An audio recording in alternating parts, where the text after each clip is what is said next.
त्याग, भक्ति और शक्ति की प्रतीक मीराबाई का 520वां जन्मोत्सव पुष्कर में धूमधाम और हर्षोल्लास के साथ मनाया गया। मीराबाई त्याग, तपस्या, भक्ति और शक्ति की प्रतीक है। राजपूत समाज का गौरव रही, यह कहना था भाजपा नेता और समाजसेवी भंवर सिंह पलाड़ा का। पलाड़ा बुधवार को पुष्कर स्थित राजपूत समाज के जेमल कोर्ट में मीराबाई के 520वें जन्मोत्सव में मुख्य अतिथि के रूप में शिरकत करने पहुंचे थे। मीरा महोत्सव समिति की ओर से इस बार तीर्थंकरों में उनका जन्मोत्सव समारोह पूर्वक मनाया गया। इस मौके पर शहर में शोभा यात्रा निकाली गई और संतों के सानिध्य में समारोह आयोजित किया गया। कार्यक्रम संयोजक महेंद्र सिंह कड़ेल ने बताया कि मीरा महोत्सव के उपलक्ष्य में ध्वज पूजन के साथ यात्रा गायत्री शक्तिपीठ से शोभा यात्रा शुरू हुई, जो मुख्य मार्गों से होती हुई आयोजन स्थल जेमल कोट पहुंची, जहां संत बाबा निरंजन नाथ अवधूत के सानिध्य में समारोह आयोजित किया गया। इस मौके पर आयोजित समारोह में भाजपा नेता और समाजसेवी भंवर सिंह पलाड़ा ने मुख्य अतिथि के रूप में शिरकत की।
मातृशक्ति को संबोधित करते हुए भंवर सिंह पलाड़ा ने कहा कि आज का युग तलवार का नहीं बल्कि कलम का है, इसलिए मातृशक्ति को बच्चों में शिक्षा के संस्कार विकसित करने चाहिए, जिससे कि आगे जाकर वो बड़े पद पर जाकर समाज की सेवा कर सकें। सोचती है कि मैं राजपूत का कपड़ा पहनूं, क्या हमारे राजपूती पोशाक पहननी चाहिए। हर लोग हमारी ड्रेस पहनने को तैयार रहते हैं। आज कहीं भी कोई हमारी ड्रेस में हमारे को कई जगह बदनाम भी करने की कोशिश करती है, तो राजपूत समाज को इस बात को भी ध्यान रखने की आवश्यकता है। राजपूत सदा संस्कार में रहता है, राजपूत मान सम्मान में रहता है, तो हमारी महिलाओं को पूरा मान सम्मान के प्रति ध्यान रखते हुए हमें व्यवसाय की और हमारे बच्चों को बढ़ाना है। आपका बेटा अगर व्यवसाय बनेगा तो खुद को पालन पोषण करेगा, 20 लोगों को और पालन पोषण करेगा। गांव में आपके पास जमीनें मत बेचने दो।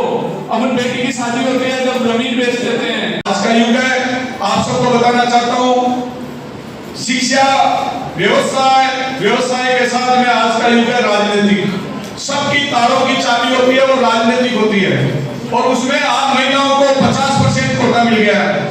अब मेरी पत्नी भी, जब मैं आपको बताऊं कि जिला प्रमुख की यहाँ लॉटरी खुल गई और लॉटरी खुलने में महिला कोटा आ गया, तो मैं भी मेरी पत्नी को जाके बोला, मैंने कहा भाई मैडम, हमारे दीपेंद्र जी, हम लोग सभी लोग थे कि भाई महिला की पलाड़ा साहब लड़ नहीं सकते, आपको चुनाव लड़ना है, बाकी मतलब नहीं लड़ो, तो कुंकट राग की बात कड़ी रोपा लागी कि मुझे कोई राजनीतिक में नहीं जाना और नहीं जाना, फिर रहना था कि राजनीतिक जाने थे, मन कोई मत बोल नहीं राजनीतिक। लेकिन हमने उसको कहा कि चुनाव लड़ना है भाई, तो गांव की है, कमेटी की पैक देकर जिंदगी में घर वाले को निकली, और हमने राजनीतिक में लेकर गए। आज फराइडेदार को भाषण देवे, और आईएएस की एसीआर भरे कम 20 आईएएस के ऐसे आईएएस पर। क्षत्रिय समाज के योगदान पर पलाड़ा ने कहा कि जब जब देश और धर्म पर संकट आया है, राजपूत समाज त्याग, संघर्ष और बलिदान से पीछे नहीं हटा है। उन्होंने कहा कि समाज को संगठित होकर अपनी राजनीतिक शक्ति का एहसास कराना चाहिए। सभी अतिथियों को आयोजन समिति की ओर से स्मृति चिन्ह देकर सम्मानित भी किया गया। इसके साथ ही भाजपा नेता भंवर सिंह पलाड़ा ने महिलाओं को भी आगे आने की बात कही। उन्होंने कहा कि वह राजनीति में अपनी पत्नी सुशील कंवर पलाड़ा को भी आगे लाए हैं और आज वह विभिन्न पदों पर रह चुकी हैं। मसूदा से विधायक रहीं और दोबारा जिला प्रमुख बनने का अवसर मिला है और धीरे धीरे राजनीति में ये सब आगे होता रहता है। उन्होंने कहा कि महिलाओं को राजनीति के साथ साथ प्रशासनिक स्तर पर भी आगे बढ़ना चाहिए और समाज का नाम रोशन करना चाहिए। समारोह की अध्यक्षता आरटीओ सुमन भाटी ने की, जबकि न्यायिक मजिस्ट्रेट कंचन कंवर रजावत, सुरेंद्र सिंह राव, शाहपुरा रानी साहब भुवनेश्वरी कंवर, किशनगढ़ रानी साहब कमलेश्वर कंवर, अभिमन्यु सिंह राजवी, प्रगति कुमारी, संध्या भाटी और अन्य कई पदाधिकारियों और गणमान्य लोगों ने कार्यक्रम में शिरकत की। पुष्कर के अंदर 520वां मीरा उत्सव मनाया जा रहा है। इसमें हमारे समाज के हमाशा श्री कंवर सिंह जी पलाड़ा और संतों के सानिध्य में ये सारा कार्यक्रम हुआ है। पुष्कर दरबार पर पहली दफ़ा मीरा जी का जयंती मनाई गई है और इसके लिए सभी लोगों ने महिलाओं ने विशेष तौर से विशेष योगदान दिया है और यहाँ के लोकल जितने भी मीडिया प्रति हैं सभी का पूरा सहयोग मिला और ये आज कार्यक्रम बरसात के इस शानदार मौसम में जो सफल हुआ उसके लिए हम सभी का धन्यवाद भी किया है और हमें आशा करते हैं कि आगे समय में जब भी ये कार्यक्रम कराएंगे तब आप सबका हमें सहयोग मिलता रहेगा। इसी प्रकार से इस आयोजन को सफल बनाएंगे और समाज को एक नई दिशा देने का प्रयास करेंगे। पुनः सभी को हमने धन्यवाद दिया। धन्यवाद के साथ कार्यक्रम का समापन किया गया। ताज़ा खबरों के लिए देखते रहें सरेराह न्यूज। अपना फ़ोन उठाएं और सब्सक्राइब करना ना भूलें।